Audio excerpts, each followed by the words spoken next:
And then phase angle, somebody asked about phase angle. Phase angle is interesting. I actually was just reading a new paper, new to me, I think it's a 2023, about phase angle in obesity. So I can send you that afterwards for those of you who are interested. I'm not seeing it a lot in the actual clinical practice because there's not a lot that I can see yet to really recommend when someone has a high or low phase angle.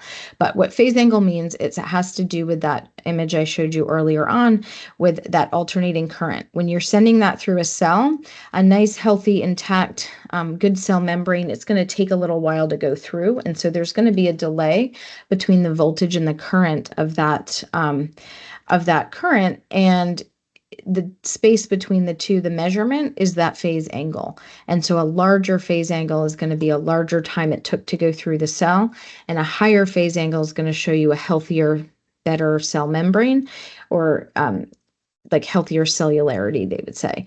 Lower phase angle is when it goes through rather quick. There's not as much space because that cell's like dehydrated, low integrity, not as good, and that's going to go through faster. So the range of the angle of that triangle where that impedance dot is are going to be, for this patient, 4.8 would be at the 5 percentile and 6.3 would be at the 95th percentile. I think they say athletes are in the like 7, 8, 9 percentiles here because they have such good cellularity, also high muscle mass, and that's a big factor when it comes to looking at what impacts phase angle.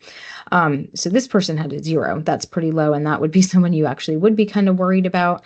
I see a lot more of phase angle in the like cancer literature, inpatient literature, really looking at predictability of survival in inpatient setting. But I am seeing it more, and like I said, in an obesity paper recently. Our numbers here again are back to that 550, 95th percentile. And then here I give you a little bit more on what's related to the high phase angle. The kind of the talk path that I have is usually you're seeing phase angle higher in men, in younger people, and as people get more muscular. And so there's a relationship of that too. If someone's gaining weight from muscle, that number would go up. When that intracellular water goes up, that's usually in the muscle mass. 2/3 of your total body water is made up of the intracellular, and so that would increase that as well. And so that higher phase angle can be associated with higher, better health, higher survivability. I just don't see it being so closely linked to some sort of next recommendation. But they also, you're also seeing a low phase angle when you have someone with more fat mass, they have more extracellular water, there's water between those adipose cells. If someone's losing weight and they're losing muscle, you'll see that come down. So this could be something that you're starting to track or look at if you're looking at patients losing too much weight with medication, surgery, or, other treatments.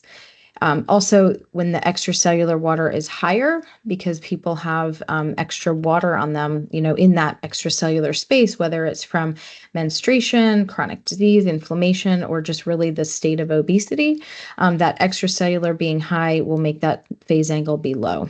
And then if they're doing a real like low carb type of a diet where they're losing glycogen, they're going to lose that intracellular water. That's going to bring down that phase angle as well.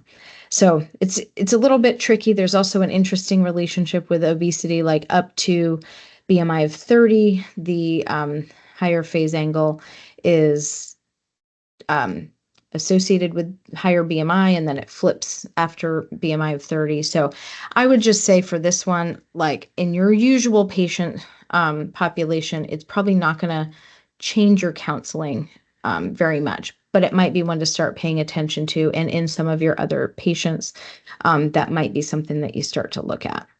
The other point here is just when you've got someone who's doing heavy weightlifting, that gives them that muscle pump where the water is coming out of the intracellular space to the extracellular space.